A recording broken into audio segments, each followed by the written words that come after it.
एक गांव में एक मोहन नाम का लड़का था। वह केवल 8 साल का था। उसके माता पिता नहीं थे। वह अपने चाचा और चाची के साथ रहता था। वह दोनों उससे घर का सारा काम करवाते थे और कोई गलती होने पर उसे मारते पीटते थे। एक दिन काम करते हुए उससे एक कांच का गिलास टूट गया और उससे उसके पैर पर भी चोट लग जाती है। जैसे ही उसकी चाची ये सब देखती है तो वो उसे मारने लगती है और उसे घर से भी भगा देती है। वो बच्चा डर के मारे जंगल की ओर भागने लगता है और जंगल में छिपकर रोने लगता है। बच्चा रोते रोते बोलता है, माँ, तुम कहाँ चली गई हो? ये लोग मुझे बहुत मारते हैं। मुझे इनके साथ नहीं रहना। तभी जंगल में एक आदमी आता है और उसे बोलता है, तुम इस जंगल में अकेले क्या कर रहे हो? यहाँ पर भूत और चुड़ैलें रहती हैं। मुझे घर से निकाल दिया है और मैंने सुबह से कुछ भी नहीं खाया है। क्या? घर से निकाल दिया है? तुम मेरे साथ चलो, मैं तुम्हें खाना खिलाता हूँ। वो आदमी उस बच्चे को जंगल की और अंदर ले जाता है और वह भूत के रूप में आ जाता है। मैं भी बहुत भूखा हूँ। अब तुम्हें खाकर अपनी भूख मिटाता हूँ। बच्चा बहुत डर जाता है और जोर जोर से माँ माँ चिल्लाने लगता है। वहीं पास में एक चुड़ैल बैठी थी। उसकी आवाज सुन के वो भूत के सामने आ जाती है। ये मेरा खाना है, तू मेरा रास्ता मत रोक। नीच भूत, तू एक बच्चे को मारेगा? मैं तुझे ऐसा नहीं करने दूंगी। अपनी भलाई चाहता है तो यहाँ से चला जा। चुड़ैल और भूत के बीच में लड़ाई शुरू हो जाती है और भूत वहाँ से भाग जाता है। चुड़ैल उस बच्चे के पास जाती है। मुझे छोड़ दो, मुझे मत मारो। डरो मत, मैं तुम्हें नहीं मारूंगी। पर तुम इस जंगल में अकेले कैसे आ गए? मुझे घर से निकाल दिया है और फिर वो भूत मुझे यहाँ ले आया। तुम्हारा घर कहाँ है? मेरा घर रामपुर में है। वहाँ एक कुआं भी है। क्या तुम शामू के घर से हो? हाँ, मैं उनका भतीजा हूँ। चुड़ैल चौंकते हुए बोलती है, क्या तुम्हारा नाम मोहन है? जी हाँ, मेरा नाम मोहन है। पर आपको मेरा नाम कैसे पता? मैं सब जानती हूँ। चलो तुम्हें तुम्हारे घर ले चलती हूँ। नहीं, मैं वहाँ नहीं जाऊँगा। वो मुझे बहुत मारते हैं। अब तुम्हें कोई कुछ नहीं कहेगा, मैं तुम्हारे साथ हूँ। चुड़ैल उस बच्चे को उसके घर ले जाती है। घर जाते ही उसके चाचा चाची उसको बुरा भला बोलने लगते हैं। तभी उसके चाचा चाची हवा में उड़ने लगते हैं और एक दूसरे को मारने लगते हैं। उन्हें जोर जोर से चुड़ैल की हंसने की आवाज सुनाई देती है। और वो उनके सामने आ जाती है। वह दोनों डर के मारे कांपने लगते हैं और बोलते हैं, हमें छोड़ दो, हमें मत मारो। अगर तुमने मेरे बच्चे को कभी भी मारा या उसे कभी भूखा रखा तो याद रखना मैं यही हूँ। चाचा डरते हुए बोलता है, तुम्हारा बच्चा? कौन हो तुम? हाँ शामू, मैं मोहन की माँ कविता हूँ। मोहन के चाचा चाची उनसे माफी मांगते हैं और उसे वचन देते हैं कि अब वो उसका अच्छे से पालन पोषण करेंगे। और फिर मोहन अपनी माँ के पास जाता है। माँ, मुझे छोड़ के मत जाओ। मैं हमेशा तुम्हारे पास हूँ मेरे बच्चे। तुम जब भी मुझे याद करोगे मैं आ जाऊंगी। गर्भवती हथनी।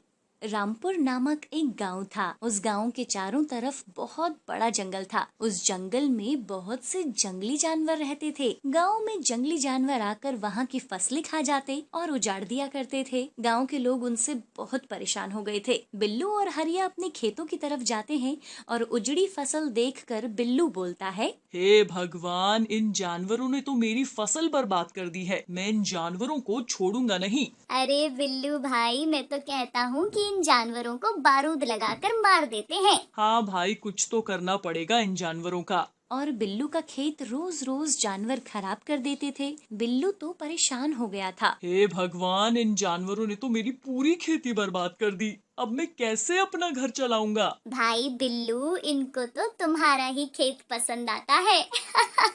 बिल्लू गुस्से में बोलता है, नहीं छोड़ूंगा मैं इन जंगली जानवरों को। अगले दिन जंगल में एक हथनी गांव में आती है। वह गर्भवती थी। सभी गांव वाले उसे फल खिला रहे थे। बिल्लू ने भी कुछ केले उस हथनी को खिलाए। हे जंगल की रानी, कृपया मेरे खेतों को बर्बाद होने से बचाइए। जंगली सूअर मेरे खेत बर्बाद कर देते हैं। और हथनी वहाँ से चली जाती है। कुछ देर बाद जंगल से धमाके की आवाज आती है। सब गांव वाले जाकर देखते हैं तो वह हथनी घायल हुई होती है। उसके मुंह से खून निकल रहा होता है। इसके मुंह में तो बारूद का विस्फोट हुआ है। किसी ने इसे बारूद खिलाया है, जिसकी वजह से इसके मुंह में ये विस्फोट हुआ है। हथनी की हालत बहुत खराब हो गई थी, फिर भी वह खड़ी होकर तालाब की तरफ चलने लगी और वहाँ से चली जाती है।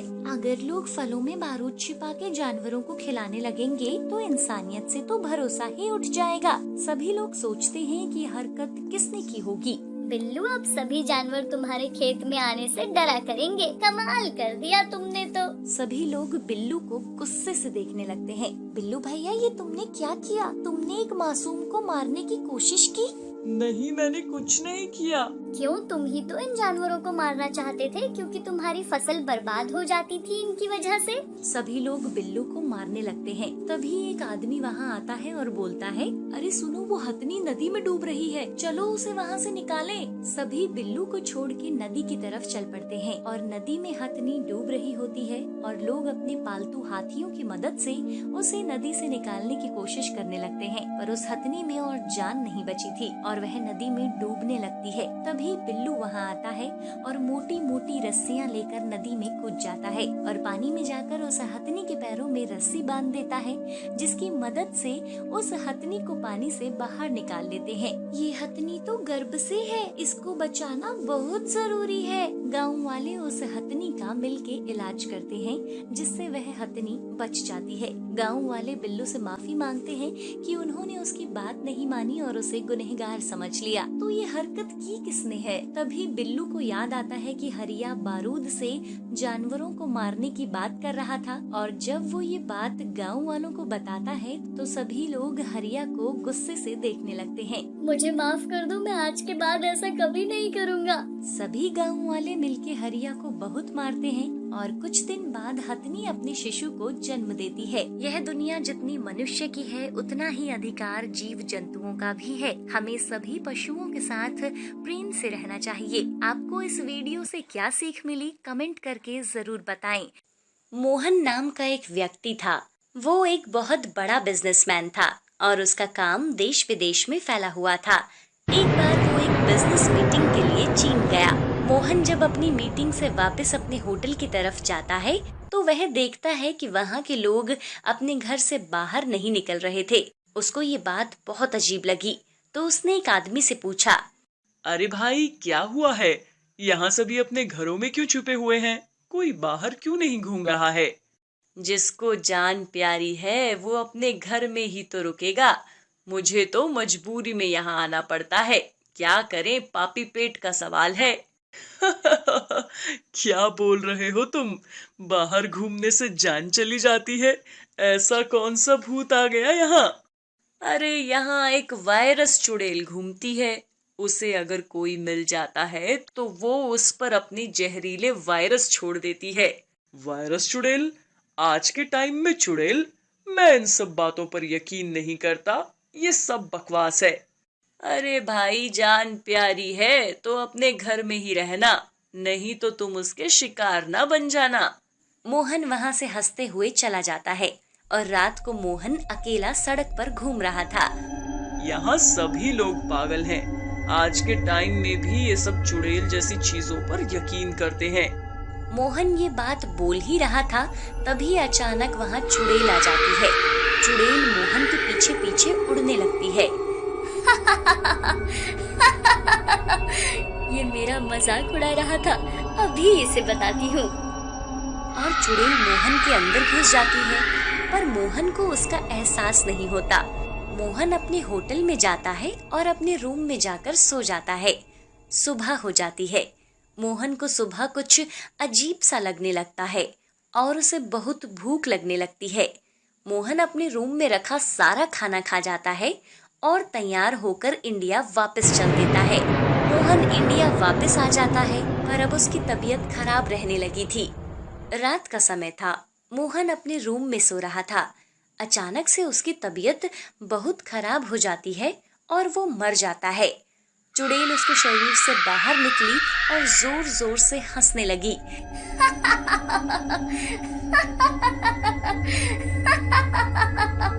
अब मैं इस शहर में छिपकर अपना वायरस फैला दूंगी ताकि किसी को कुछ पता न चल सके। अगले दिन चुड़ैल उड़ते हुए शहर में पहुंच जाती है और अपना वायरस लोगों में फैलाने लगती है, जिससे वहां के सभी लोग बीमार पड़ने लगते हैं। एक आदमी डॉक्टर से बोलता है, डॉक्टर साहब, मुझे कुछ दिनों से जुकाम था, अब लगता है बुखार भी हो गया है। डॉक्टर उसे चेक करता है और दवाई दे देता है। तुमने हाल ही में कोई यात्रा की है क्या? नहीं डॉक्टर साहब। डॉक्टर सोचता है इसके लक्षण तो चीन में फैली बीमारी जैसे हैं। ठीक है, ये दवाई ले लेना और घर से बाहर मत निकलना और ना ही किसी से मिलना। बहुत लोगों में वायरस फैल जाता है और सभी डॉक्टर्स के पास आ जाते हैं। डॉक्टर मरीजों के टेस्ट लेता है और डॉक्टर मरीज से कहता है, ये कैसा वायरस है? इसके इलाज के बारे में कुछ पता नहीं चल रहा है। और डॉक्टर उन सभी को घर में रहकर आराम करने के लिए बोलता है। डॉक्टर को पता चलता है कि ये वही वायरस है जो चीन और दूसरे देशों में भी फैला हुआ है और इसका अभी तक कोई इलाज नहीं मिल पाया है। चुड़ैल अपने भयानक रूप में आ चुकी थी और वो तेजी से लोगों में अपना वायरस फैलाने लगी थी। इस कारण लोगों ने घरों से बाहर निकलना बंद कर दिया था और अब सभी लोग अपना काम घर में ही करने लगे थे। सभी ऑफिसेज, दुकानें, स्कूल और धर्मस्थल बंद कर दिए गए। डॉक्टर्स ने बताया इस वायरस का जब तक इलाज नहीं मिल जाता तब तक इन सभी नियमों का पालन करें। अपने हाथ बार बार साबुन और पानी से धोएं। अस्वस्थ होने पर डॉक्टर से मिलें। डॉक्टर के पास जाने से पहले मास्क पहने। खांसते व छींकते समय अपने नाक और मुंह को रुमाल से ढक कर रखें। टिश्यू इस्तेमाल के बाद बंद डिब्बे में फेंक दें।